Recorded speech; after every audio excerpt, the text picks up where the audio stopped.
सभी सनातन प्रेमी मित्रों को मेरा प्रणाम।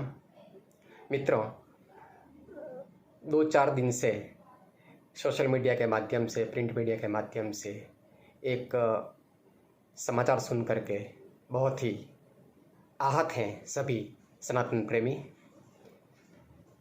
जानने को मिला है कि पिछले 53 वर्षों से मोटेरा स्थित संत श्री आसाराम जी आश्रम जो बना हुआ है और सनातन संस्कृति का संदेश इसके माध्यम से भारत में ही नहीं पूरे विश्व को मिलता रहा है। ऐसे मोटेरा आश्रम को ओलंपिक खेल के प्रोजेक्ट का निमित्त बना करके और खाली करवाने का आदेश दिया गया है। ये कहाँ तक उचित है? अपन तो संस्कृति के हैं, छोटे थे पढ़ते थे तब से सुना है, चंदन है इस देश की माटी, तपोभूमि हर ग्राम है, हर बाला देवी की प्रतिमा, बच्चा बच्चा राम है।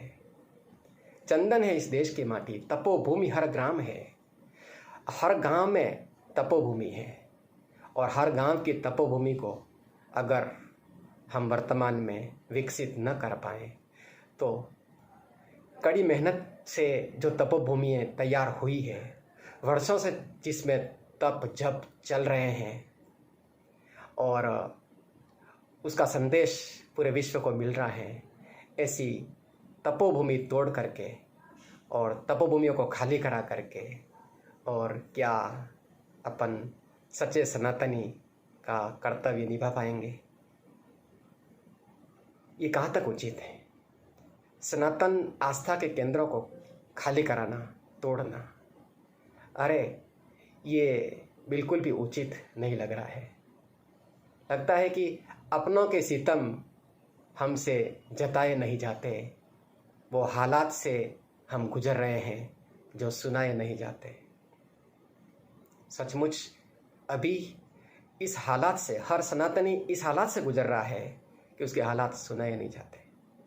पहलगाम की घटना चर्चा का केंद्र है, ध्यान वहाँ देने की ज़रूरत है। अपने तपो स्थान है, तपोभूमियाँ हैं, अपनी आस्था के केंद्र हैं।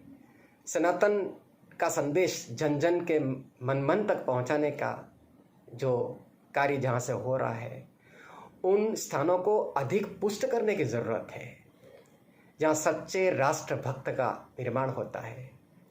नैतिकता के राष्ट्र निर्माण की पाठशालाएं इनको समझ सकते हैं।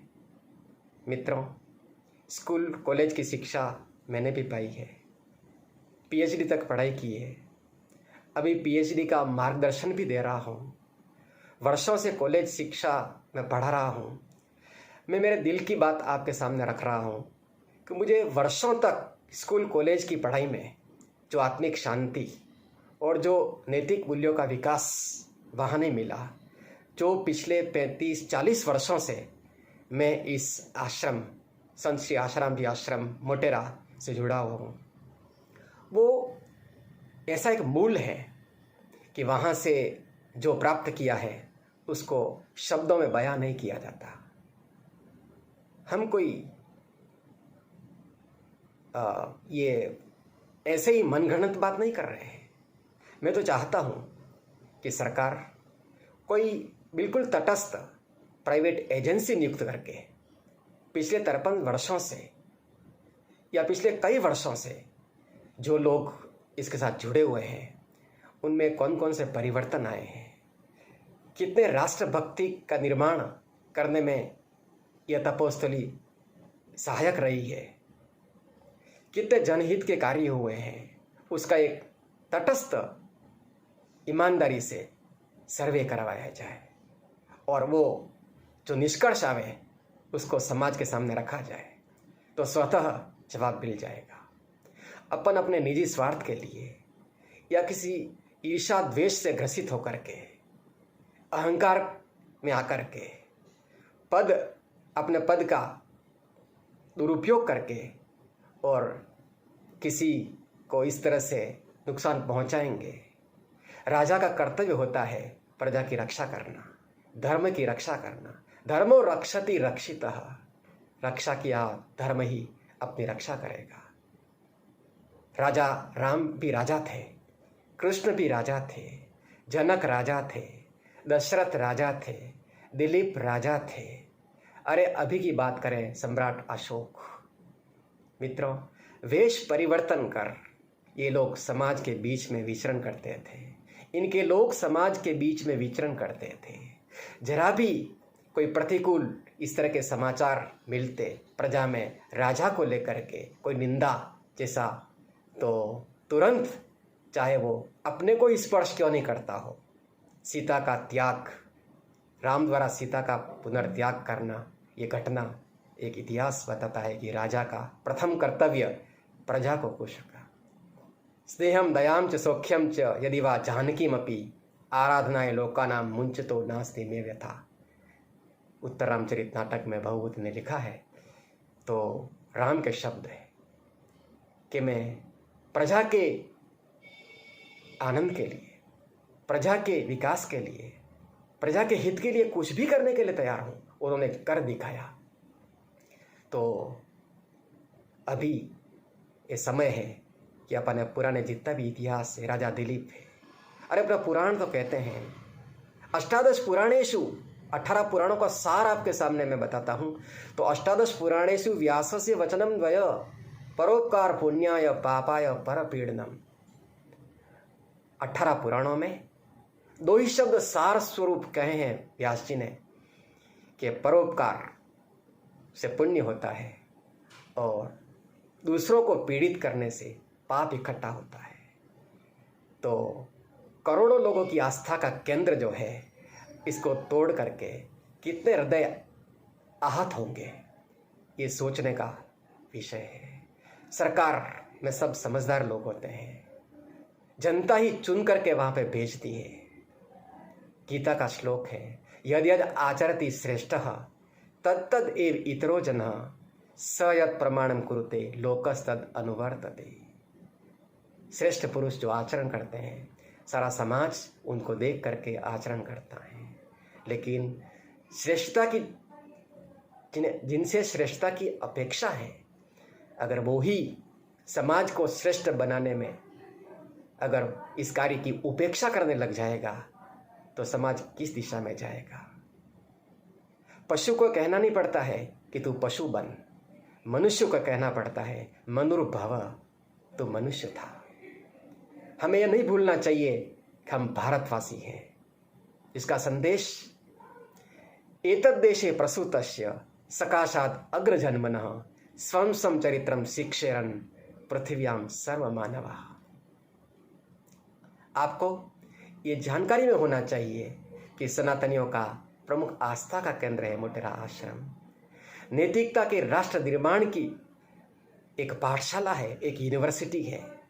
हमने ये महसूस किया है, मैंने स्वयं ने, और वहाँ से विचार लेकर के समाज तक पहुँचाने में सामाजिक संस्कृति और धर्म से लोगों को जोड़ने के लिए ये आश्रम वर्षों से सेतु का काम कर रहा है। इस आश्रम से जुड़े हुए लोग सेतु का काम कर रहे हैं और पर्यावरण चेतना की एक कार्यशाला इसे कह सकते हैं। समय समय पर पौधों का वितरण निःशुल्क, तुलसी वितरण अभियान, पीपल के वृक्ष।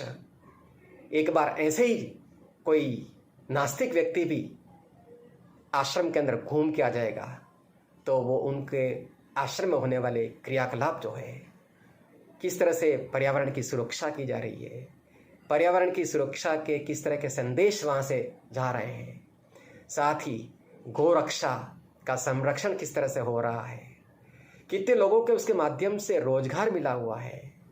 वैदिक शास्त्रों के ज्ञान को संजोने के लिए, उसकी रक्षा करने के लिए, उसको प्रचारित प्रसारित करने के लिए गुरुकुल किस तरह से काम कर रहे हैं, गुरुकुल के बच्चे किस तरह से आज राज्य स्तर पर और राष्ट्रीय स्तर पर, अंतर्राष्ट्रीय स्तर पर अपनी प्रतिभाओं का प्रदर्शन कर रहे हैं, कितने दिल से, निष्ठा से वहाँ पे काम हो रहे हैं, अलौकिक शांति किस तरह से व्यक्ति वहाँ प्राप्त कर रहे हैं, वो अपन सब जाके हाथ कंगन को अर्सी किया, अगर प्रत्यक्ष जाएंगे तो ये सब अनुभव कर पाएंगे। संतों की यह प्रिय भूमि रही है।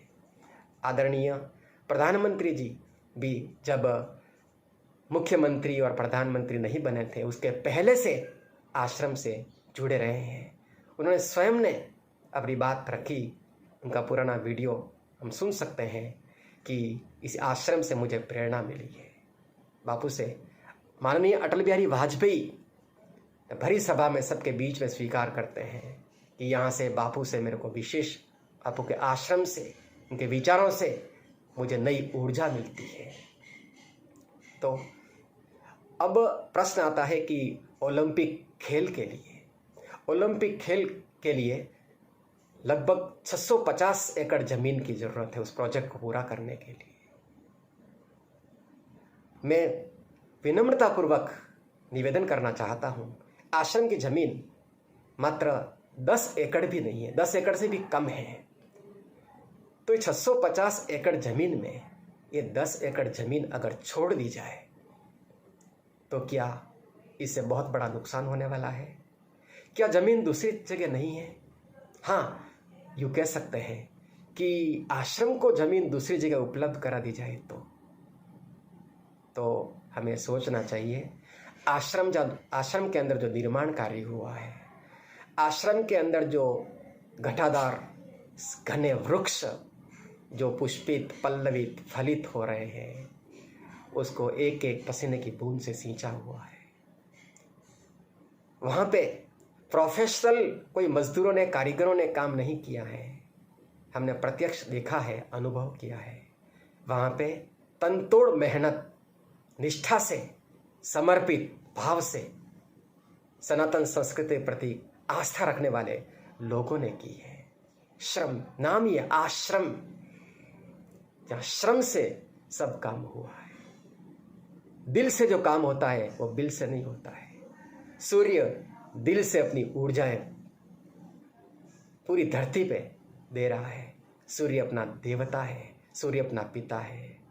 वृक्ष कुछ भी अपेक्षा रखे बिना अपनी हवा, प्राणवायु प्राणियों को दे रहा है, कोई भी अपेक्षा बिना। वैसे ही वहाँ पर जाकर के कोई भी किसी भी तरह का सेवा कार्य करता है, वहाँ से जुड़ा हुआ कोई भी व्यक्ति कोई सेवा कार्य करता है, किसी तरह का कोई स्वार्थ नहीं है, निस्वार्थ भाव से वो काम किया जाता है। कहते हुए आनंद होता है कि अपनी श्रीमद् भगवत गीता को यूनेस्को ने अभी हाल ही में वैश्विक हेरिटेज में सम्मिलित किया है।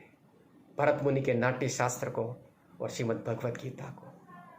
मित्रों, हमें ये नहीं भूलना चाहिए कि पिछले 53 वर्षों से संत श्री आशाराम जी बापू गीता के श्लोक को जन जन के मन मन तक पहुंचाने का काम कर रहे हैं।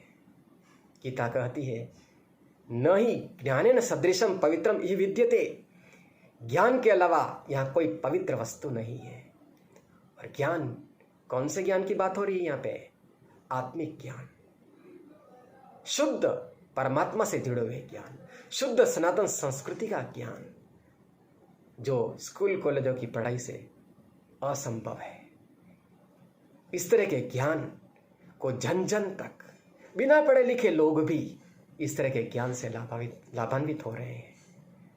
श्लोकों को सरल करके, गीता को लोकभोग्य बना करके आश्रम अपने अलग अलग माध्यमों से, ऋषि प्रसाद के माध्यम से, लोक कल्याण सेतु के माध्यम से, आश्रम दर्पण के माध्यम से, सत्संग प्रवचनों के माध्यम से जन जन तक पहुंचाने का काम वर्षों से चल रहा है।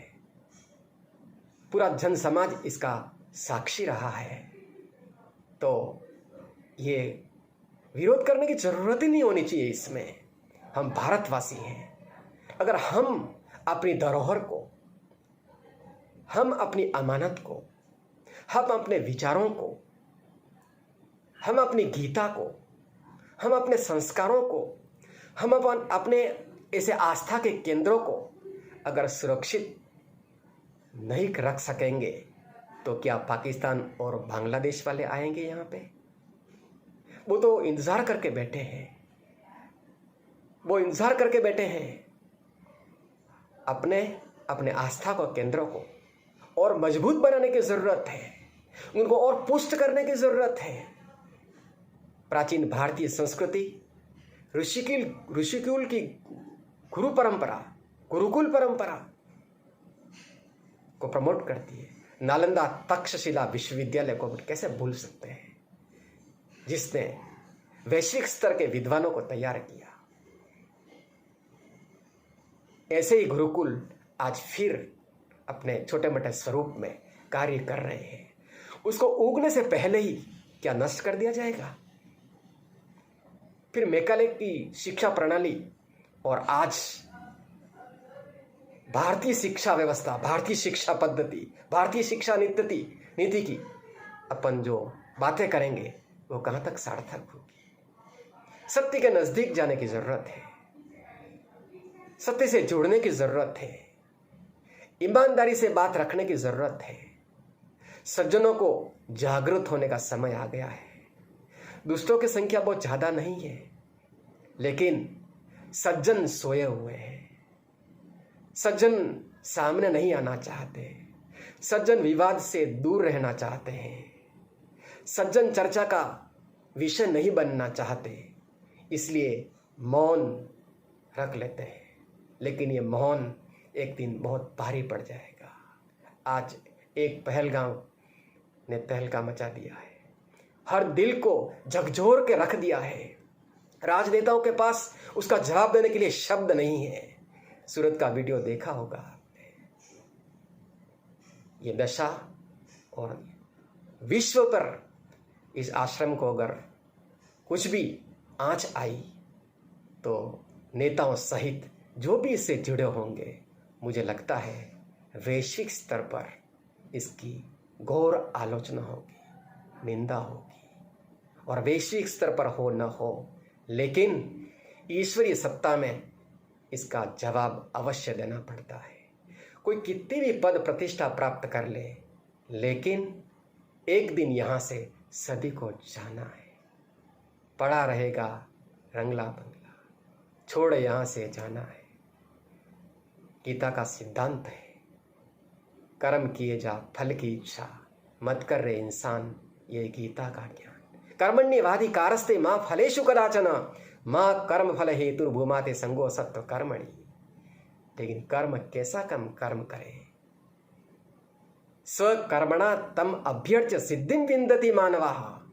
अपने कर्मों से, अपने श्रेष्ठ कर्मों से, अपने श्रेष्ठ विचारों से धर्म को पुष्ट करके व्यक्ति सिद्धता प्राप्त करता है। और ऐसा काम जहाँ हो रहा है, वहाँ अगर अपन सहयोग न करें तो उसका कम से कम नाश तो न करें, उसको पुष्ट न कर पावे तो कम से कम उसमें अड़चने तो खड़ी न करें। तभी अपन सच्चे अर्थ में इंसान कहलाएंगे। भारत का रहने वाला हूँ, भारत की बात सुनाता हूँ। अब भारत की बात जग को सुनाने वाले हैं। मानवता का संदेश आज वैश्विक युद्ध के कगार पर पूरा भारत, क्या पूरा विश्व खड़ा है। वैश्विक युद्ध का माहौल सब तरफ, अराजकता, आतंकवाद, मानव का दुश्मन बन रहा है। हे भारतवासियों, हमारे पर पूरे विश्व की नजर है। जब जब विश्व पर संकट आया है, तब भारत ने ही रास्ता दिखाया है। राम राज्य प्रजा सुखी, ये बात हजारों वर्ष पहले, महाभारत से भी पहले रामायण हो गई। क्यों रामायण आज भी अखंड है? क्यों रामायण का विचार आज भी प्रतिष्ठित है? क्यों आज वैश्विक लेवल पर राम राज्य प्रजा सुखी का प्रचंड है?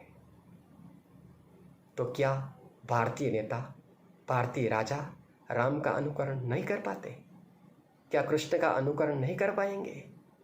क्या राजा जनक का अनुकरण नहीं कर पाएंगे? इतिहास में अनेक राजाओं के ऐसे उदाहरण हैं, उनसे अपने को प्रेरणा लेनी चाहिए।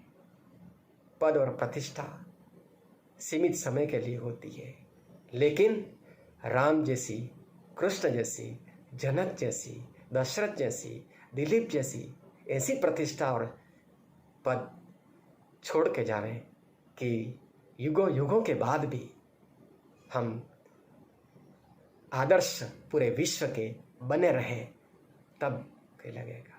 दुनिया एक रंगमंच है, यहाँ कई आते हैं कई जाते हैं, याद वो ही रह जाते हैं जो रंग यहाँ भर जाते हैं।